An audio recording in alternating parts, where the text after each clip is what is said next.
So we were to talk about what we were to talk about longitudinal strain. That is that figure. If this was the earlier, suppose if this line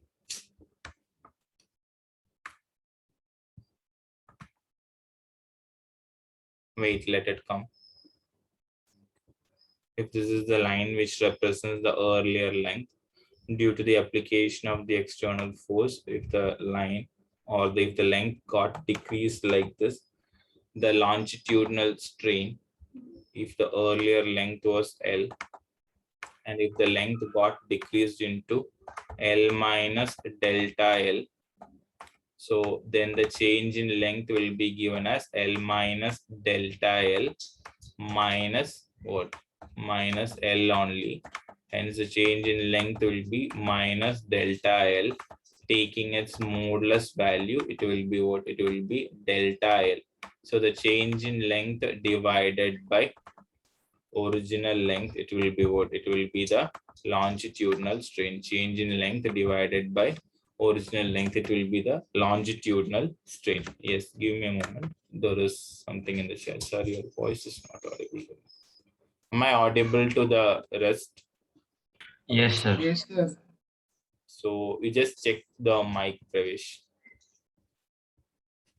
So that is what this is the longitudinal strain. So just give me a moment. I think like after this you have a 20-minute break. So do you want a 20-minute break, or should I continue up to 9:40, or like to the end of this meeting and then I give you a break, then I like let you go? What do people prefer? Sir, break now would be better, I feel.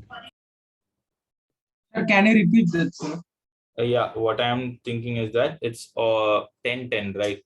So if I give you a break from 10:15 to 10:30, do you want that break, or if I continued for this entire meeting for the next half an hour, like for say up to 10:45? Sir, half an hour break would be better, sir. Not half an hour break, 15 minutes. That's only, sir. Attend You duty, take. sir.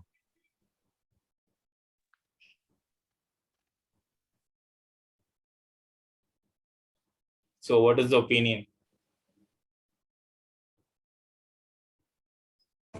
Sir, I'm fine with both, sir. Your decisions.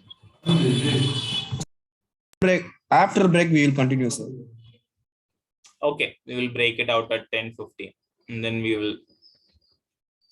So now there is no need of too much asking. So yeah, so we were talking about what? We were talking about the longitudinal strain. So the longitudinal strain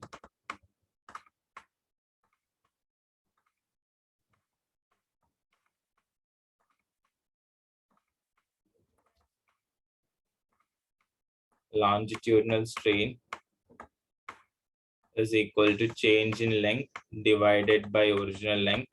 Like the earlier, this is also having no dimension, and as well as what? No dimension and no unit. Okay, and the next kind of strain is what? It is a tangential strain. Okay, tangential strain. So for that, particularly if it was on the class, it would have been easier to show actually.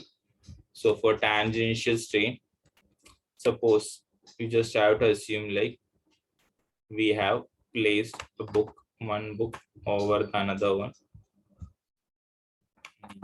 Just give me a moment. I'll draw it in the opposite, so you will get an idea what's going on like this.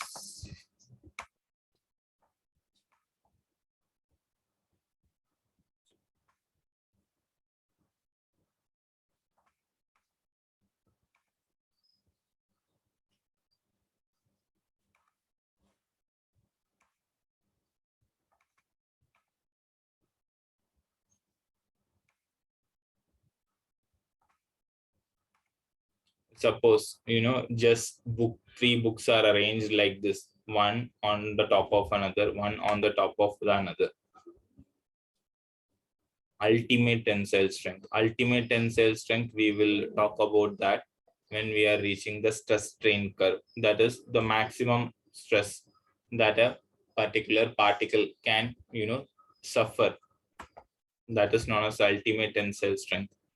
So what we are going to do is that we are going to find out the tensile strength. Okay, so now we are assuming that we have placed a book, books on the top of one, on the top of another, one on the top of another.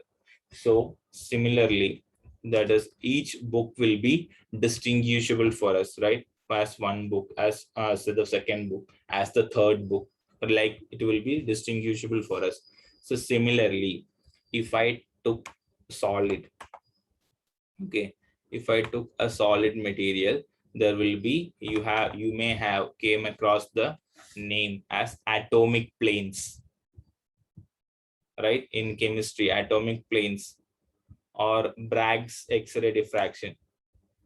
So there will be the in atom, or in simple terms, what I will be saying is that atomic plane is a plane which contains atom.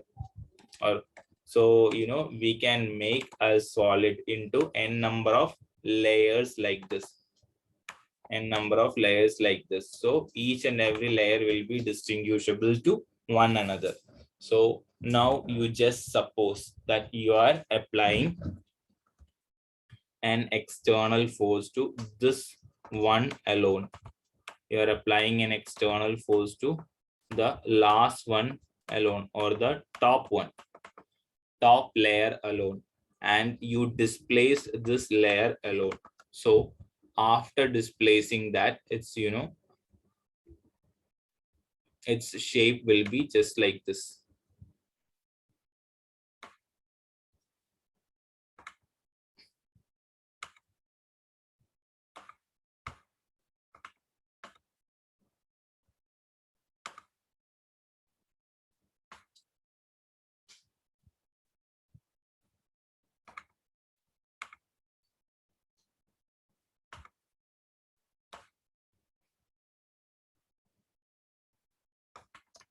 Right, you just suppose that this is like this.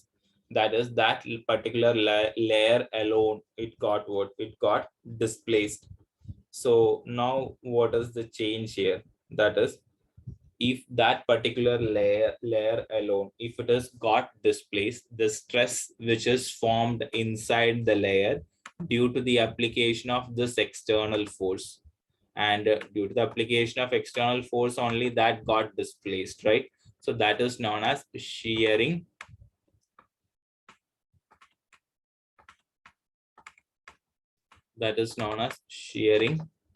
stress. Shearing stress or tangential stress. That is known as shearing stress or tangential stress.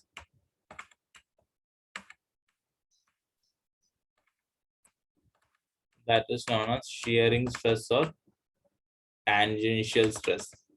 That is, when you apply, in simple terms, when you apply an external force to a solid, or you will be considering a solid as what? As a layer. Okay, so when there occurs a relative displacement between the layers of a solid, the stress which is formed is known as shearing stress or tangential stress. This is known as what? This is known as shearing stress or tangential stress. So corresponding to this, there is shearing strain or tangential strain. Okay, corresponding to this, there is shearing strain or tangential strain. So in order to understand that, you just consider this figure.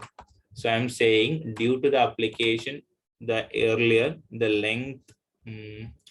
Okay, just give me a moment. I need just some modifications for the figure.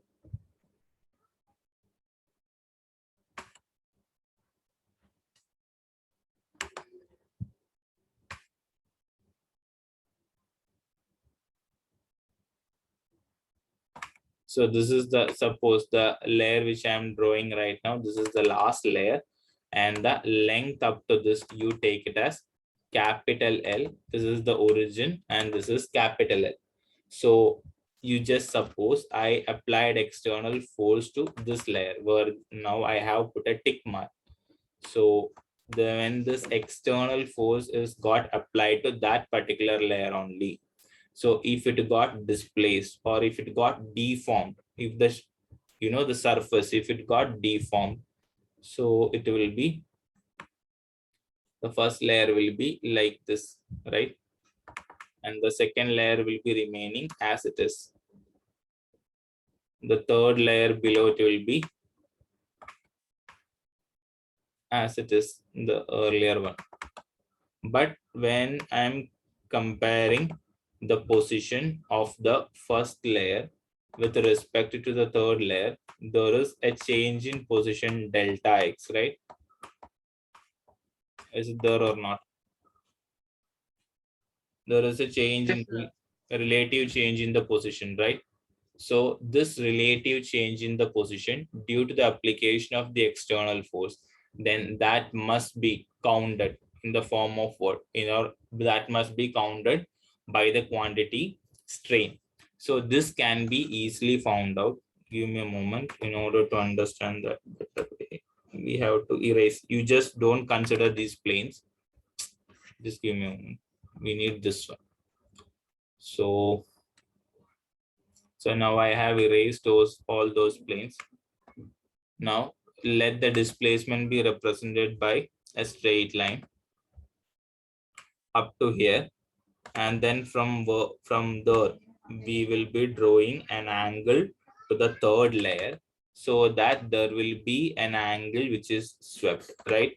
So this angle, let it be theta, and we know the length up to the third layer is what? It is L. So now if I took tan theta, what it will be? Tan theta from the for this triangle, if I took tan theta will L by delta x. tan theta it will be equal to what? Tan theta it will be equal to delta x by L only. So this is what? This is known as the shearing strain. This is known as the shearing strain. Shearing strain is what? Shearing strain is that strain which occurs when you apply external force between the external force to the layers of solid, and if one layer got displaced with respect to all the other layers, then the amount of strain that is produced that can be accounted using this equation, tan theta is equal to delta x by L. So if the amount of relative displacement, that is like if the value of delta x is very small, or if the displacement which occurred for the above layer, if it is very small, then the value of delta x will be also what? Delta x will be also very small.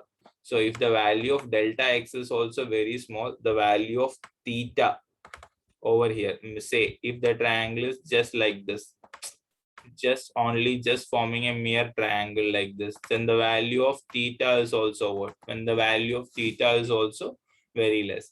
On those kind of conditions, we can approximate what? We can approximate tan theta into theta, which is a usual thing we do, right?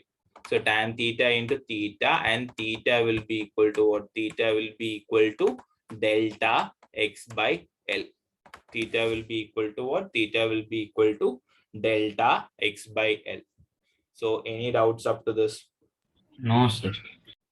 No, sir. Okay. So then it's 10:22. So we will break it and come back by 10:35. Okay.